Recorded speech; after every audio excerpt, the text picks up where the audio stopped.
2008년 그 해도 매일 매주 광화문에 촛불을 든 사람들이 모였다. 광우병 위험 있는 미국산 쇠고기 수입을 반대한다. FTA 협상 내용을 시민에게 공개하라.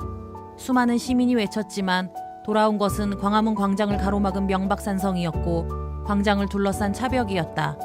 진실을 알리는 언론인들은 수갑을 찾고 징계를 받았다. 우리에게 자유롭게 말할 권리와 제대로 알 권리는 주어지지 않았다. 불통의 시대, 알 권리 암흑의 시대였다. 시민은 국가가 하는 일에 대해서 투명하게 알 권리가 있다. 정부는 정보를 숨김없이 공개하라고, 몰라서 피해받는 사람은 없어야 한다고. 2008년 10월 9일 한글날 투명사회를 위한 정보공개센터는 문을 열었다. 시민단체의 회원도 아닌 활동가로 살 거라고는 한 번도 생각해 본 적 없던 나는 운이 좋게도 정보공개센터가 만들어지는 과정에 함께 참여했다. 그땐 운이 좋은지 몰랐는데 지나고 보니 운이 좋은 거였다. 모인 우리들은 단체의 성격을 정하고 이름을 정하는 일부터 홈페이지 도메인과 전화번호를 정하는 일까지 정보공개센터라는 단체의 꼴을 만들어 나갔다. 초창기 정보공개센터의 활동은 아주 간단했다. 정보공개를 알리자. 그리고 정보공개센터를 알리자. 단 2명의 상근자가 하루에도 5-6개씩 콘텐츠를 만들었다. 지금 다시 보면 뭐 이런 글까지 올려나 싶은 것들도 있는데 그땐 정보공개라는 단어 하나만 끼워 넣을 수 있으면 어떤 내용으로도 글을 써댔다.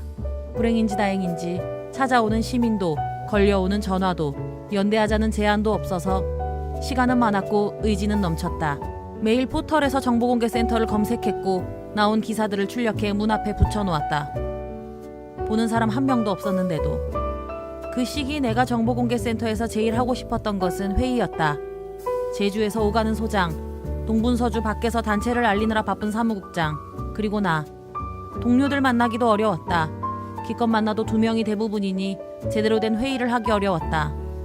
그때 나는 외로웠고 분주했고 서툴렀고 젊고 열심이었고 또 열심이었다. 그러는 동안 정보공개센터를 응원하는 회원들도 100명, 200명 늘어났고 알아봐주는 시민들도 늘어났다. 동료도 생겼다. 단체 초창기 몇몇 사람들은 나에게 6개월이다 1년이다. 정보공개센터가 언제 문을 닫을지를 농담으로 던졌다. 하나도 안 웃겼는데. 그리고 우리는 보란듯이 6년을 넘기고 10년을 넘겨가며 여전히 활동하고 있다.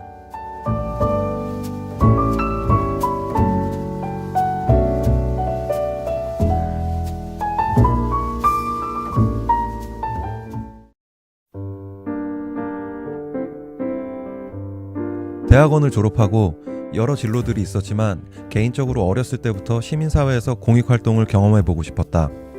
그리고 기존 사회운동보다는 좀 더 새로운 사회운동을 해보고 싶었는데 정보공개센터 운동이 정보를 다루는 사회운동이라는 점이 인상적이었다. 정보공개센터에 합류하고 국회의원 회관과 국회 연수원 과다 예산 지출이나 졸속으로 진행되었던 FTA 협상과 관련된 정보들, 공공기관 기관장들의 방만한 업무 추진비 사용과 불투명한 정보 공개들, 황당하게 많이 지출되는 관용차 주유비, 일본산 수산물의 방사능 검출 문제 같은 국가 차원의 정책부터 사람들이 내는 세금의 낭비, 사람들의 생활과 건강과 연결되어 있는 많은 공공정보들을 찾아내고 없으면 요구하고 또 그것들을 받아내어 공개하면서 정보들을 통해 여론이 형성되고 더 큰 사회적인 움직임들이 생기는 것을 경험하면서 많은 보람들을 느꼈다. 또 정보공개센터 구성원들은 모두 센터를 좋은 일터로 만들어야겠다, 이런 현실적인 삶과 노동 조건들에 대한 고민을 많이 가지고 있었다. 그래서 무엇보다도 활동가들이 현실적인 임금을 받을 수 있도록 노력했고 노동시간을 줄이기 위해 부단히 노력했다. 그 결과가 주 4일 출근제, 겨울휴가 같은 어떻게 보면 시대를 앞서가는 노동문화를 만들고 있다.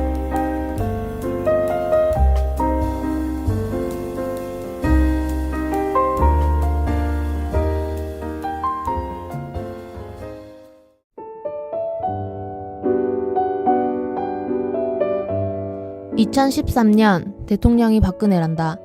뭐라도 해야지 싶어 시민사회 활동들을 살펴보고 있었다. 지난 선배의 정보공개 강의를 통해 정보공개센터를 처음 만났다. 공공기관의 정보를 공개받고 그 정보를 기반으로 사회 문제를 지적하고 개선해 나가는 일. 이 활동이라면 조선일보만 보고 박근혜 자서전을 읽는 우리 엄마도 설득시킬 수 있을 것 같았다.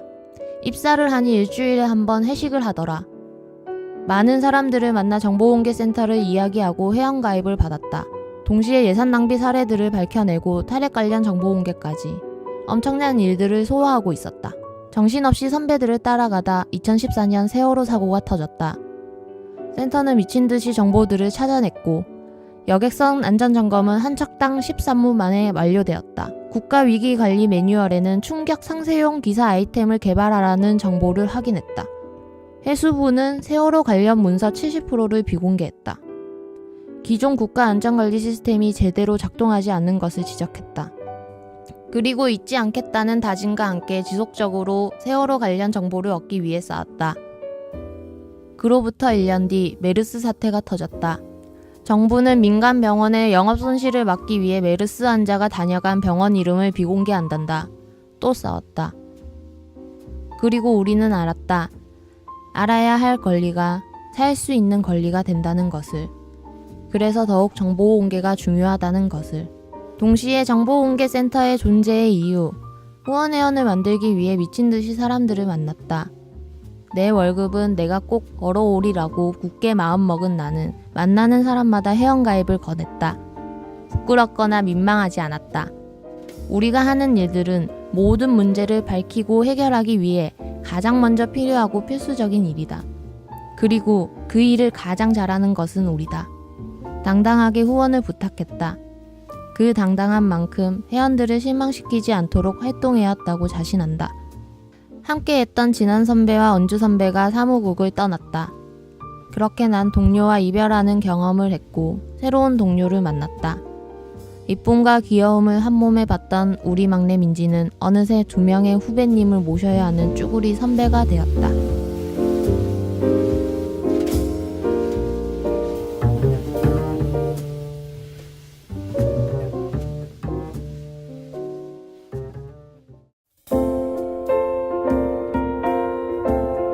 (2016년 1월 25일) 정보공개센터에 첫 출근을 했다.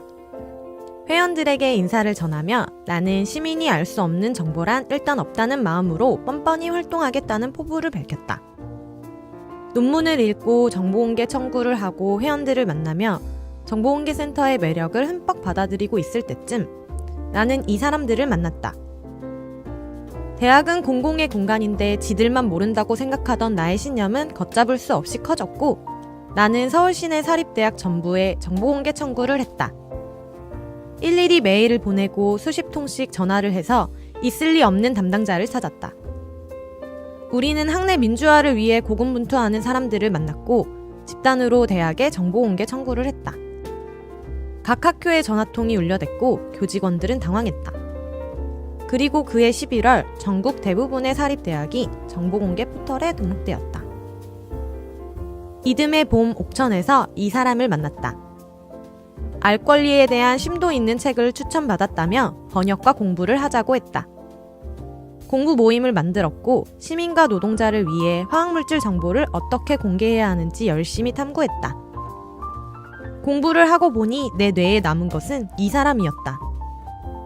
우리가 살아가는 현장에서 구체적으로 정보 공개를 고민하는 미친 멋진 사람. 그리고 기업의 영업비밀 문제가 가슴에 새겨졌다. 그해 여름 정보공개센터에서 시도하지 않았던 새로운 기관과 새로운 영역의 정보공개에 도전하게 되었다.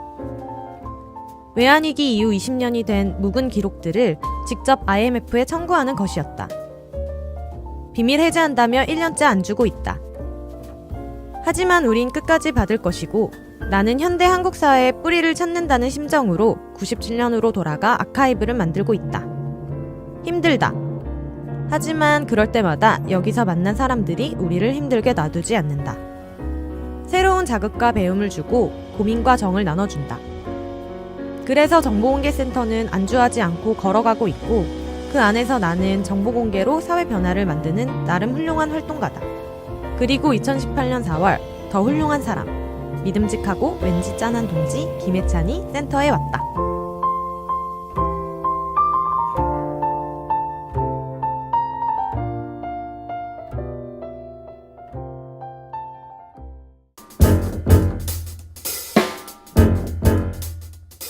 정보공개센터에서 일한 지도 어느새 6개월이 지났다.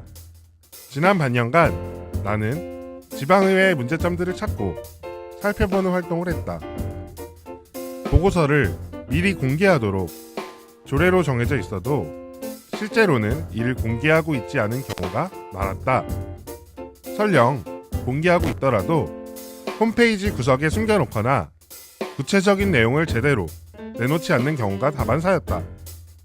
이렇게 단편적이고 형식적으로 공개되는 정보들은 오히려 시민들이 참여하기 어렵게 만드는 장벽으로 기능하고 있었다. 정보공개센터의 역할은 제도와 절차가 가진 문턱을 없애고 시민들의 알 권리를 확보하는 것이라고 생각한다.